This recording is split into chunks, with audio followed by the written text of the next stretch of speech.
everybody, welcome back to the Caffeinated Classroom. My name is Marie, and today we're going to be talking about one of my favorite things to teach, William Shakespeare. The very first thing that I like to do when I'm introducing Shakespeare in general to any class, 9 through 12, is I like to go over just a little bit of the social and historical context of Elizabethan England and some background into Shakespeare's life. I don't go too in depth because what high school freshman really needs to know that much about Shakespeare's life. I just want them to kind of understand where Shakespeare was coming from and a little bit about the world that he was living in and the culture that he was speaking from, so that they can sort of understand the message behind Shakespeare's works.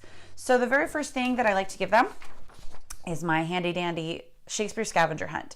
And what it asks them for is it's like a quasi web quest, and they go to different websites and they're linked right there on the page where you can just send kids the PDF. I like to just link this PDF on my class website or whatever. So I just send a link to a Google Doc so that anytime I need to make any sort of a change to it, I can do it and it's live and it's right there. And kids can then, they can't really edit directly on the document, but what they can do is they can print it out so that they can handwrite while they click the links that are on the PDF in front of them on their screen, so that they're working on their table or on their desk while the screen is in front of them, obviously, of their computer at home. And so the first questions on here are just about Shakespeare's background and a little bit about his life. And then we actually start getting directly into some of his works. And it goes over things like different ways that Shakespeare wrote insults, a quick little overview of that. And it goes over some of the funny ones too.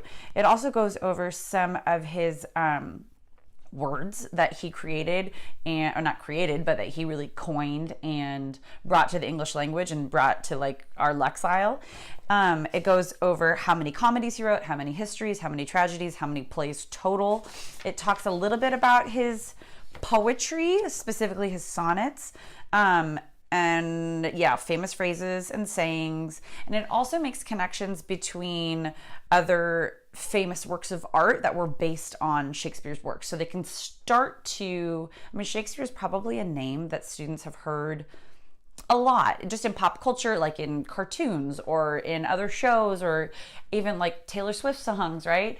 They've at least kind of had some sort of an idea of who Shakespeare is, or that he's a word that's out there and he's a name that's known. And so this way they can start to kind of pull in why so many people know him and why they're still learning about him. And then so I'll have kids do this at home. And then they'll come back to school the next day and they'll have their answers. And it looks long because it's 2 pages, but it's really, I'm not looking for complete sentences here. I'm just looking for just answer the questions. And it's mostly so that they can fill in notes on their own without me standing there and droning on and lecturing about Shakespeare, because I could, and I don't think anybody wants to hear it. And then we talk about it. Sometimes it depends on the class. Sometimes I'll go over the whole entire thing if they're super into it, and sometimes we'll just talk about what I want them to know. And what I generally really want them to know is some of the English phrases that Shakespeare coined and brought into our vocabulary. I want them to know just the breadth of his work, how many plays and how many different types of different histories, comedies, and tragedies he wrote. And then that will lead me into the difference between a comedy and a tragedy, which I'm sure you guys know this, but a comedy is a play that begins with a problem and ends in a marriage, and a tragedy is a play that begins with a marriage and ends in a very, very large problem, which is basically that most of the characters are dead. So that kind of leads into that conversation, and we can talk a little bit about connecting different pop culture that they have close reference to, and showing them that that whole idea of comedy and tragedy are very, very much throughout all of our literature and our art. And it doesn't matter when or where something was written. Tragedy and comedy are something that we as human beings connect with. And then the other thing that I like to go over with this is a little bit about, it starts at the very, very end. The last question is how many syllables are in one line of iambic pentameter. That asks them to know what iambic pentameter is, which is something that they will have looked up, and to be able to break down a little bit of the line and break apart the syllables, which granted is something that they've been doing since first grade, because that's when they like clap along and learn the syllables along with their phonics. But they can also, that lends us into the next thing that I go over, which is, so this last question about iambic pentameter leads me very seamlessly into the actual lecture that I go over with students, which is about Shakespeare's language and grammar. And so I have in my little PDF, I have, if you can see it, Shakespeare's language and grammar notes. And I've done this both ways. I have printed this out for kids so that then they can have a sheet and take notes on top of the sheet, or I just use it for my own reference, or maybe I project it up on the board and kids take their own notes. I've found that kids writing their own notes is a lot better for them to actually engage with the information, because if I just give them a sheet, yeah, it has the exact things I want them to know and like the things that I want them to learn. And I know that there's not going to be a problem in them taking what I say and what I show them and writing it down correctly. But if you just give it to them, then like, why do they need to pay attention if they just have the paper right there? But basically on this sheet, I go over 3 different parts of Shakespeare's language and grammar, specifically for his plays. Well, no, actually, I guess it's for his sonnets too. So I talk about the pronouns that he uses, because that I think is what's like really quintessentially Shakespearean sounding, that he uses thou, ye, thee, thy, thine, thyself. There are other pronouns, but those seem to be the most common ones and the ones that kind of like screw kids up, because they'll lose some of the context of the sentences and the structure if they're like, what's thee? Like, I don't understand. I go over just a few different verbs and how Shakespeare, or how Old English, but specifically Shakespeare, conjugates those verbs. For instance, I go over the verb to be, and I just do it almost like they're in like a world language class, and like they're taking Spanish or French, and I make like a conjugation chart that I show them, and it just shows them like that the verb to be in the present tense, you would say I am. In the second person, like to you, they would say thou art, or he or she is. And in the past tense, they would say I was, they would say thou wert, and they would say he or she was. The verb to have in the present tense, I have, thou hast, and he or she has or hath. Versus the past tense, I had, thou hadst, and he or she had. And then I also go over the verb to do. And the thing that I really like to go over with to do is obviously the present tense is I do. It's thou dost. They like the word that it says thou, D-O-S-T, and they love to say dost or dost. And I'm like, no. It's just like D-U-S-T, thou dost. And then he or she does or doth, D-O-T-H. Past tense, I did, thou didst, and he or she did.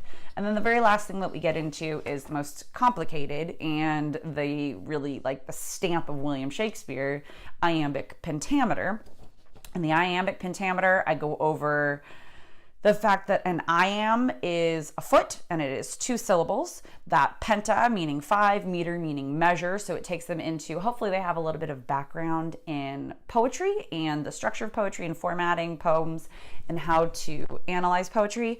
And if they don't, it's easy enough to like tell them that a measure is just an amount and it is 5 of the 2 syllable feet. So that brings together 10 syllables per line, and that the rhythm, or iambic pentameter is the rhythm of and the structure of Shakespeare's writing when he's writing in verse, not when he's writing in prose, because some of his plays will break into prose, and that's just normally when it's somebody of a lower stature who is speaking, and if they're speaking in a long paragraph, it'll randomly be this like paragraph of prose and then like right back into the verse of iambic pentameter. Sometimes I go over that with kiddos if I'm talking to like some seniors and we're about to go over Hamlet or Othello.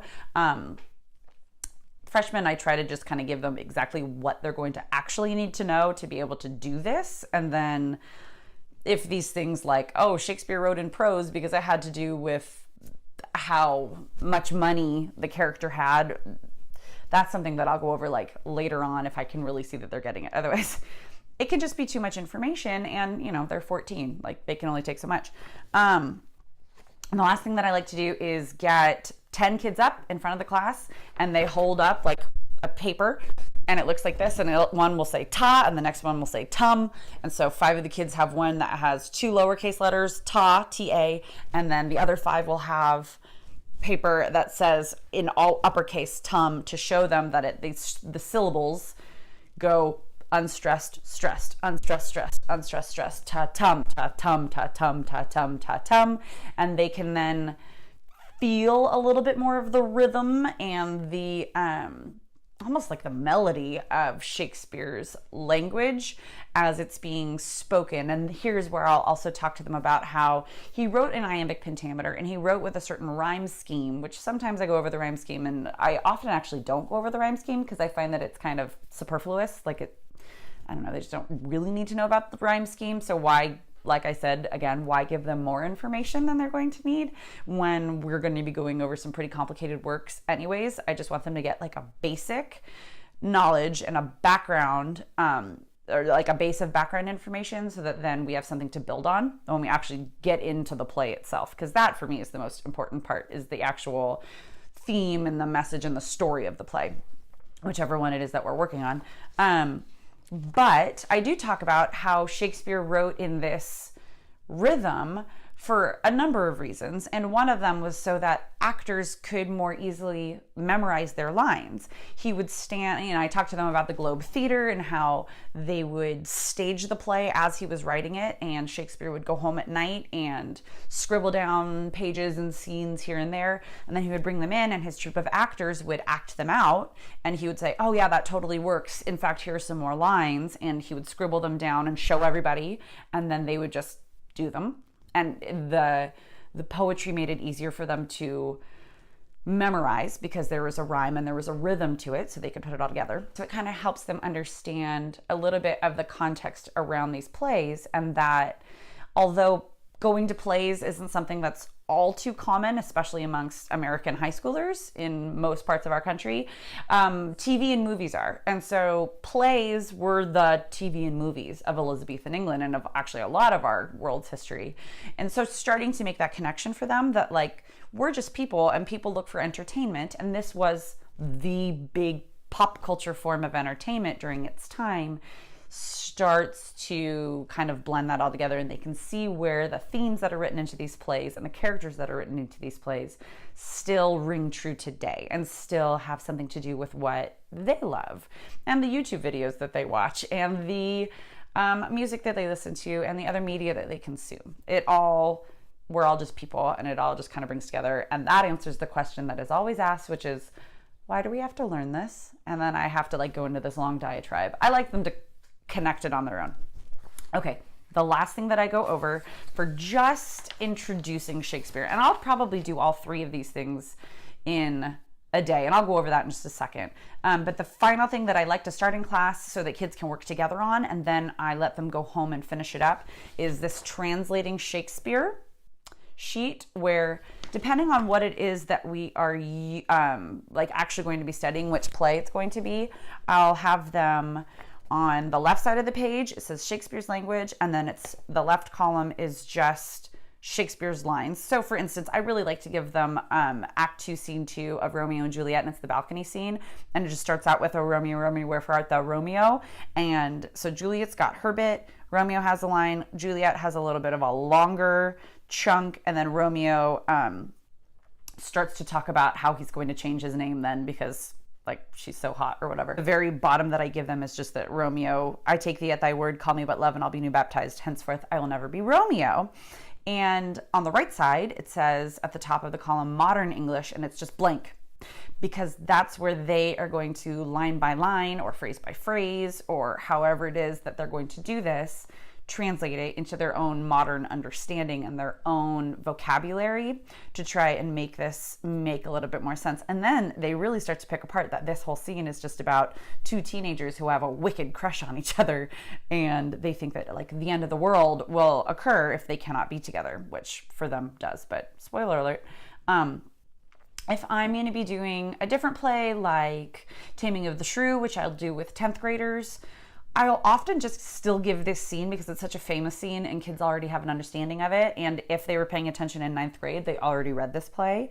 And so it's a little bit easier for them to really start to translate, because it is, yes, it's English, but it's a different version of English. So it's a translation from one language to another. And I'll have them start this in class, and they'll work with a partner or with their table to try and help each other like pick it apart. And then they'll be able to finish. If they can get like half of it done during class, then they're in pretty good shape and they get to take it home and bring it back the next day. And then we'll talk about it at the beginning of class, and that'll lead us into whatever activity we're doing that day, which normally has something to do with the actual like structure of Shakespeare's writing. The way that I'll start this is I'll talk a little bit about William Shakespeare, talk about my own background as a theater teacher and a theater student, and my master's degrees in theater, and I did a lot of seminars in Shakespeare studies, and I'll kind of talk to them about how much fun I have with Shakespeare to try and get them a little excited. And then I'll assign the Shakespeare Scavenger Hunt for homework the night before we're really going to start talking about this. And they'll bring it in the next day, and we'll talk a little bit about his background.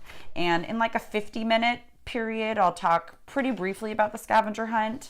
We'll go over the language and grammar notes, and then we'll get started on the actual translating Shakespeare in like a block period. If you're on a 4x4 schedule and you have a 90-minute period, I would do the same thing where I would assign the scavenger hunt for homework, bring it in the next day, talk about it maybe a little bit more in depth since you have a little bit more time, go over the same language and grammar notes, and then start translating Shakespeare. And you might even have time to finish it and start going over it in class. And if not, they get to take it home and we go over it the next day.